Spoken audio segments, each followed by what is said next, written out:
The Search for Jesus, Chapter 3, The Great Escapes. Felix leaned over to Sarah. He tried to tell her that they had to leave, but when he opened his mouth to speak, no words came out because his tongue felt dry. He finally found his voice. "We have to get out of here," he whispered. "Quintus is in the room. He's not dead." Sarah and Felix got up to leave, but in their haste, Felix accidentally knocked over the bench. All eyes in the room turned to look at them. Felix tried to run out the door, but Quintus's men came and surrounded him before he could make it. "Perseus," Felix said. "So nice of you to remember me. What a touching reunion. I can smell the sweet taste of victory already." "Everyone thought you were dead."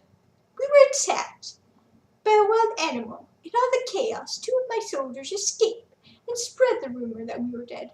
Luckily for you, we killed the beast, and I can still give you what you deserve." "Lock him up," he ordered his soldiers. The soldiers marched Felix away. Where are we supposed to take him?" one of the soldiers asked. "Just throw him in a room somewhere and chain him up." "What about the girl?" one of them asked. "Take them both away. Tomorrow I will execute them personally. I want to torture them by making them dread what is coming," Quintus told them. "Yes, General," the soldier said. "Come here, you," the tribune said as he roughly snatched Sarah up. Sarah screamed and kicked. She clawed the tribune, but the more she struggled, the tighter he held on to her. "Let me go!" she screamed. "Quiet, you little rat. She's gonna be a tough one to control. Be sure to bind her with heavy chains," Quintus told the tribune. "I don't like you very much," Sarah told Quintus as the tribune carried her away. A wicked smile crept across Quintus's face. "That's kind of my reputation. I have the power to strike fear into people's hearts." "Well, it didn't work for me. You don't scare me," she yelled back at him. "Just wait and see what I can do," he told her in a sinister voice. "Guard the room," Quintus ordered a couple of the other soldiers. The tribune yanked the necklace off Sarah's neck. "You won't be needing this for your execution," he said. "Don't! That's special!" Sarah yelled. "Don't that just break my heart?" he mocked. "You're a creature," Sarah spat at him. The soldiers threw both Sarah and Felix into a room, and then they bound their hands and feet. After they had left the room, Sarah burst into tears. Her eyes glistened as the tears blurred her vision and streamed down her face. "It's going to be all right," Felix said. I'm really afraid. He's going to kill us tomorrow. I'm not ready to die. I'm too young," she cried. "You just have to trust that God is going to save us. Do you remember the story of Joseph?" "Yeah. Remember how God was still with Joseph in the prison? God protected him and watched over him in there, and he still had a purpose for Joseph. He still has a purpose for us too. So don't give up hope, okay?" Sarah's tears were gone by now, and she was listening intently to what Felix was telling her. "You just have to have faith. God's not going to abandon us when we need him. Let's ask him for help." Felix prayed. "Dear God, we are in trouble and we really need your help right now. Please don't forget about us." "I feel much better now," she told him. "I feel a lot better too. But I'm still upset about losing my necklace." "What's so special about your necklace?" "It's a family treasure. My mother gave it to me when I was 5 years old.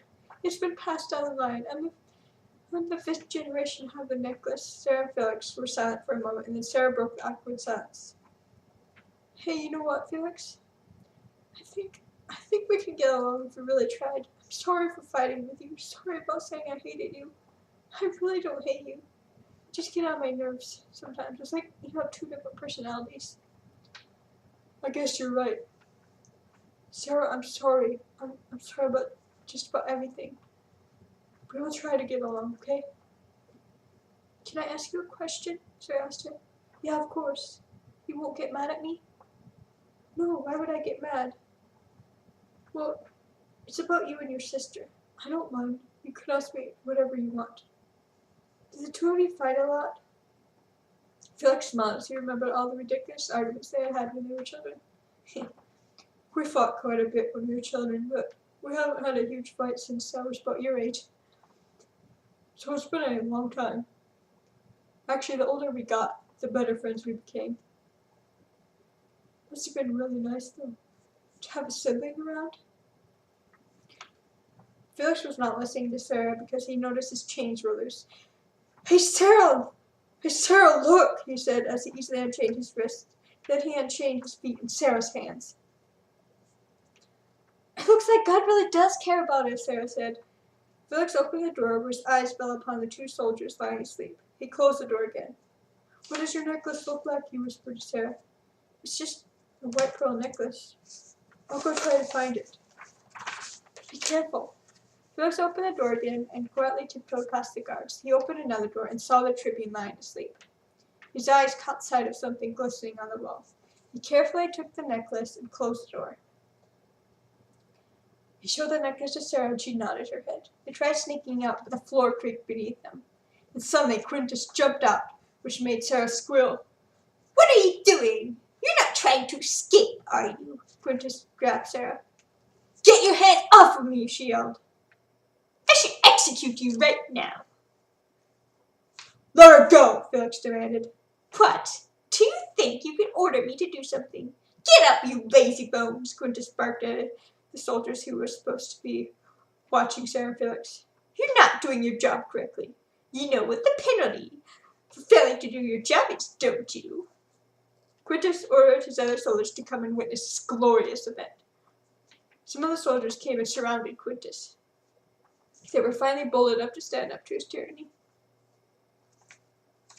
We are not listening to you anymore, they finally told him. We are tired of your threats, and we are tired of you killing us off. You're not doing the job you're supposed to do. You're supposed to be helping us become warriors, not murdering your own men. If you don't help me, I'll chop off all of your heads, Quintus screeched. And then you won't have an army, one of the men said. You're finished. Your control over us has come to an end, he said as he stabbed Quintus. The other soldiers were beating Quintus to death, and Sarah and Felix saw their chance to escape. Let's get out of here, Felix yelled. The last thing they saw was Quintus being stabbed again and falling onto the floor. As soon as they got outside, Sarah threw her arms around Felix. Thank you for finding my necklace. Felix was startled by her reaction, but he accepted her hug. He did not push her away because it was almost as if Aurora had come back from the dead. We need to get going. We can't take any chances of being caught again. We'll find somewhere to rest at dawn. Are you sure you're going to be okay? Sarah asked him. You haven't slept for a long time. I'll be fine, Felix and Sarah walked through the night, and when they saw the sun rising in the sky, they looked for a place to rest for at least several hours.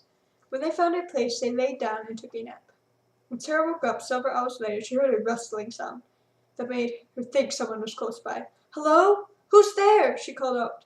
There was no answer. She heard the sound again. Before she could say anything, a leopard jumped out and lunged straight at Felix. Felix opened his eyes just as the leopard was descending upon him. Felix wrestled with the beast. He tried to push the animal over, but it tore away at his skin, and he could not shake the beast off.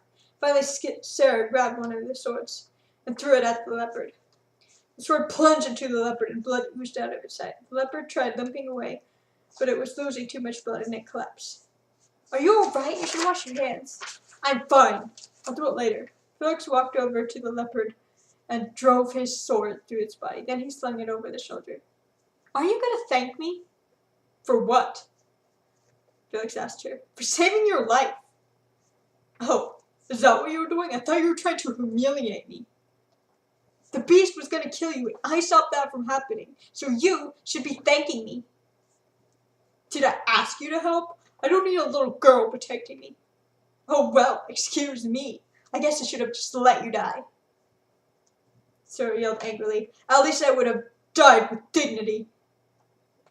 You know, you said you would try to get along with me. Well, you sure aren't trying very hard. Sarah flared at him. Neither are you. Well, I guess I won't talk to you anymore. I don't want to talk to a snob. Fine, I don't care either way. Sarah pressed her lips together. Right now she was boiling with anger so much that she thought she could clobber him. The two of them started walking without saying a word to each other. After a while, Sarah started talking again. I'm sorry for fighting with you again. Just forget about it. You know, I really think one of us should take charge of this expedition. And it makes sense that it should be me, because I know how to be a leader better than you. You're not in charge of me. This is my journey. It's my quest. You just followed me. It's not your job. You challenge my authority. No, you're trying to control me. You don't have authority over me. You're trying to take over my life. Don't you get it? It's my life, not yours. And we said we would try not to fight, so let's just stop. You think this is going to eliminate our conflict? Will you listen to someone else for once? Your problem is that you never listen to other people. Sarah realized the significance of what he was saying. Like my mother? Well, she's not the one I was referring to, but yeah, now that you mentioned it, I think you should have took her advice to heart. I guess you're right. I should never have left, Sarah admitted. That evening, Felix and Sarah had a heart-to-heart talk. Felix made a fire and skinned the animal. Then he roasted the leopard meat. Sarah looked disgusted and turned up her nose, but she was hungry enough to eat it. So, I was thinking that you were right about me. I'm not really a good person, he admitted. That's not true. I believe that you are, Sarah interjected. Please let me finish what I have to say. I've never cared about anything or anyone. The only thing besides myself that I've ever cared about is my family. No one can ever replace Aurora, but that doesn't mean people can't help me heal faster. Once my sister died, I wanted a miracle, and a miracle came to me. Aurora didn't come back to life, but I gained a new little sister, whom I love very much. You were my miracle, he told her. And I know that we get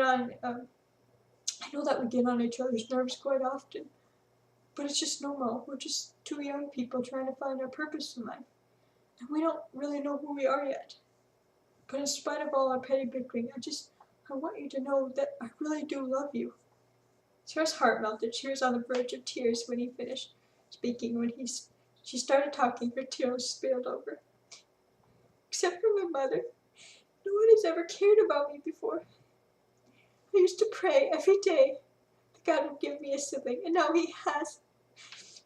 You weren't the answer I would have expected. I would never have imagined me to constantly be at odds with my sibling. But you were an answer to my prayer. And now I know that God was listening. You're an older brother I always wanted. I love you too, she said through her tears. Felix drew her into his arms. Sarah wished she could freeze time. She didn't want this moment to ever end. This was the moment where she realized that God listens to her, and that she really did have a brother for life. She was safe in her brother's arms right now. It didn't matter how much they argued, because at the end of the day, they were friends who stuck together. Sarah had never felt this happy in her life before. Felix drew back. He placed his hands on her shoulders and peered into her eyes. Hey, I promise. I'm going to look out for you, okay? I promise to always protect you as your older brother. It's my duty to make sure you're okay. As Felix said these words, he felt like there were eyes piercing his back, so he looked up and stared into the face of Midianite slave traders.